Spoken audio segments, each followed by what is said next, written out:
Bon, vous me préparez les devoirs maison que je vous ai dit de me faire pour aujourd'hui. 30, 50, 70... J'espère que vous les avez tous bien faits. Ils seront notés, je vous préviens. Bon, je pense qu'il y a assez, là.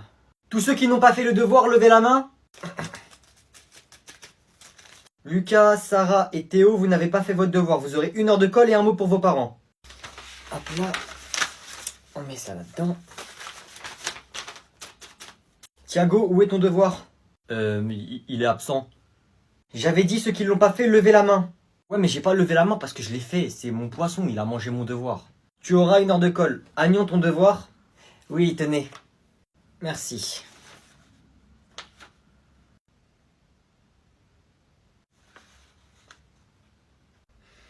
Quoi?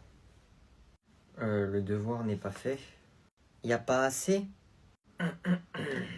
Tenez, un petit peu plus. C'est bon? Alors j'aurai combien ce devoir maison? 20 sur 20, Agnon. Excellent, excellent travail. Ouais, vas-y, pour combien tu le jettes? Attends qu'elle soit retournée et vas-y, fais-le. Tiens, vas-y, jette. Eh, vise la prof, dans la tête. Vas-y, regarde. Qui a fait ça? Eh, je suis trop chaud, elle m'a même pas vu, wesh. Ouais.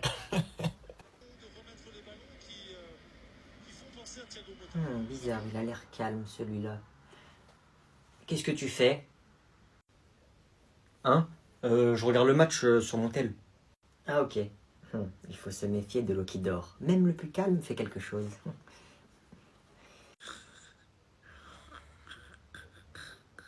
Bon, bah c'est bon, je crois que j'ai tout noté.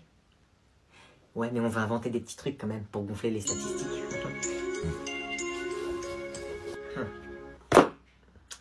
Madame? Oui, Balthazar, qu'y a-t-il? Je vous ai noté à la première page tout ce qui s'est passé aujourd'hui en classe, d'accord?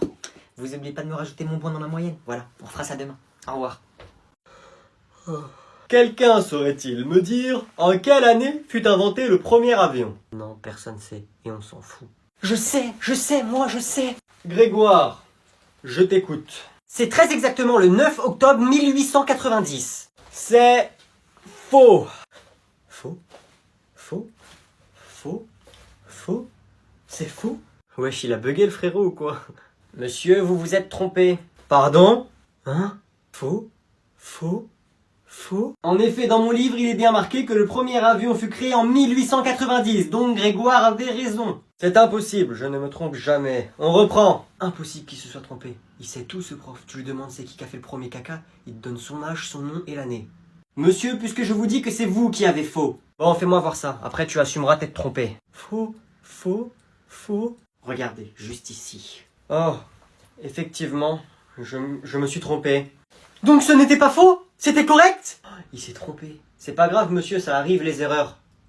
Pas à lui, normalement. C'est censé être le prof le plus intelligent de France.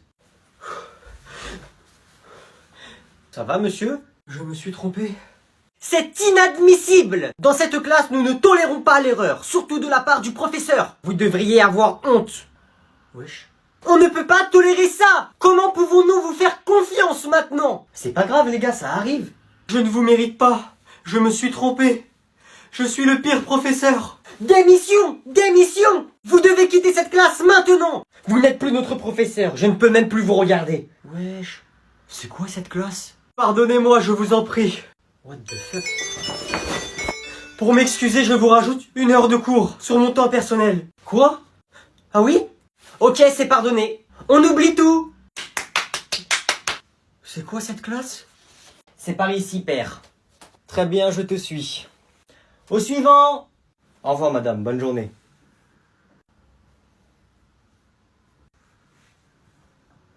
Tiens, qui voilà-je? Qui est-ce?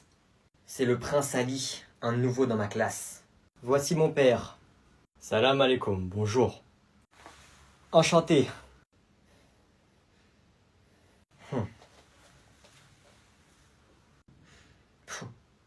Alors comme ça, vous avez envoyé... Oh, ton téléphone, il a vibré. Mon téléphone? Il est... Où? Il est là, tu l'avais posé sur la table. Rends-moi mon téléphone. Mais tu fais quoi? Lâche-moi, t'es malade ou quoi? Ah, mais tiens, ton téléphone, j'allais juste te le donner. Alors déjà, On va prendre ça. Ça c'est bien ça. Là. Non mais monsieur, vous inquiétez pas, faut colorier en noir d'abord. Bah ouais. Tu colories en noir et après tu rases. Bah oui, non mais t'inquiète, je m'y connais.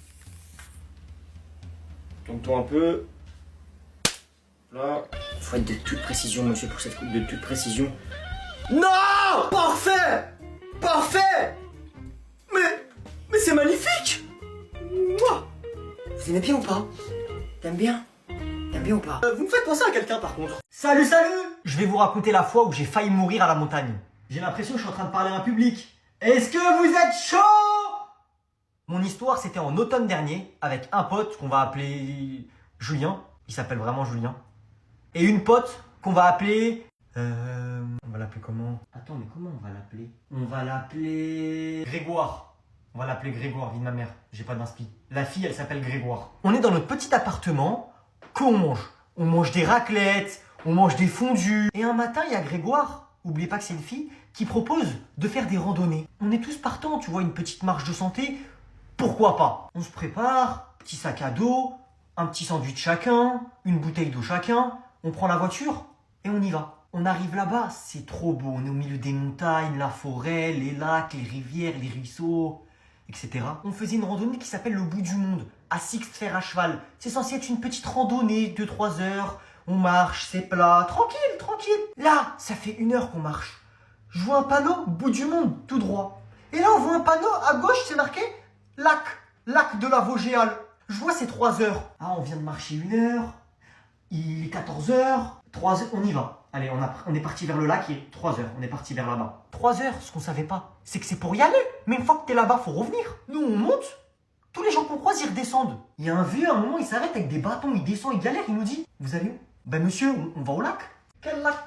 Il est 17h, tu vas à quel lac? Il va faire nuit là. Non, nous on n'écoute pas les gens, on monte. Alors que tout le monde nous disait, descends, il est tard, il va faire nuit, descends, vous êtes complètement malade de monter, c'est plus l'heure. On bat les couilles. J'ai envie de voir le lac, je vais voir le lac. Et après on verra. On arrive au lac, le lac il est beau. Bon, je vous raconte pas comment on a galéré pour aller là-haut. Parce que la randonnée c'était une randonnée expert. Fallait grimper des cordes, des échelles, de l'escalade. J'avais même pas de baudrier. Je tombais, je regardais en bas, il y avait un trou. C'est pas ça le sujet. Là, on est là-haut, on est content. Ah, c'est le coucher du soleil. Il est 17h, c'est l'automne, il commence à faire nuit vers 18h. Ah, on se dit, faut redescendre. On redescend et c'est pas, je vois quoi, des chèvres de montagne. Donc on s'assoit, on commence à les filmer. On n'aurait jamais dû faire ça. Jamais. Tu me dis, un loup, un ours, ok, une chèvre. Au bout de 30 minutes, à les filmer, les regarder, on se relève et on y va. Mais ça y est, c'est trop tard, c'est le coucher du soleil, il commence à faire nuit. Donc on essaye de mettre un coup de 2, de descendre super vite et tout. Là ça va, c'était facile. Mais là on arrive à l'endroit où on a galéré à monter et on se dit comment on va descendre ça de nuit? C'est impossible. 2 jours on a galéré à monter. Là faut redescendre, c'est impossible. Donc on dit c'est mort, on passe pas par là. Et c'est à ce moment-là le début des problèmes. On se dit on va prendre un autre chemin. Sauf qu'il y a genre 1 heure ou 2 heures en plus dans l'autre chemin. De base il y a 3 heures pour redescendre. Bah là tu rajoutes 1 heure ou 2 pour redescendre, ça fait 5 heures. Sachant qu'il est 17h, 18h. On n'a pas de chaussures de randonnée. On n'a pas de bâton de randonnée. Et le pire, on n'a plus d'eau et plus de bouffe. Bah ouais, parce qu'à la base c'était une randonnée de 2-3 heures. Bah ouais, c'était pas prévu que ça dure 1 journée. On commence à descendre, on marche dans la forêt. Sauf que dans la forêt déjà, que de base tu vois pas trop quand il y a du soleil. Là c'est le coucher du soleil, tu vois rien. On n'a pas de lampe torche, on n'a rien, on utilise nos téléphones pour éclairer. On a tous soif, faim, mais il y a personne qui parle. On veut juste redescendre et arriver vite avant qu'il fasse vraiment nuit noire. Là Grégoire, la fille, elle commence à se tordre la cheville. Ça rajoute un stress de fou. Mais on continue de descendre pour l'instant. On arrive à suivre le chemin, on arrive à se repérer. Mais au bout d'un moment, ça y est, il fait noir. On voit plus rien, c'est la nuit, ça y est, il est 20h. On est mort. Donc là, on commence un peu à plus trop savoir où aller. On avance, 10 minutes, on recule, on retourne un chemin, on est perdu. Mais personne ose le dire. À aucun moment, quelqu'un a dit on est perdu. Chacun essaye de se débrouiller, mais personne dit putain, on est perdu. Là, il fait nuit. On est perdu, mais c'est pas le pire. Ça commence à devenir de plus en plus chaud parce qu'on voit rien et le chemin, c'est une falaise. Ça y est, on marche sur un petit chemin à la queue leu et à droite, c'est le vide. Et à gauche, bah, c'est une falaise. Et là, t'as un moment, on doit descendre un rocher. Et je le descends en premier. Ensuite, t'as la fille qui descend. Et ensuite, t'as mon pote Julien. Je lui propose de l'aider à descendre. Il me dit non, c'est bon, t'inquiète. Il se casse la gueule. Mais sauf qu'il se casse la gueule. Il commence à glisser sur la falaise. Heureusement qu'il s'est rattrapé. Il tombait, les gars, c'était chute de 400 mètres. Adios amigos, on redescendait à 2. Sur nos téléphones, on était en SOS. Il n'y avait pas de réseau Wi-Fi. 3 petits points, SOS. Il fait nuit, on est perdu. On fait que tomber chacun nos tours.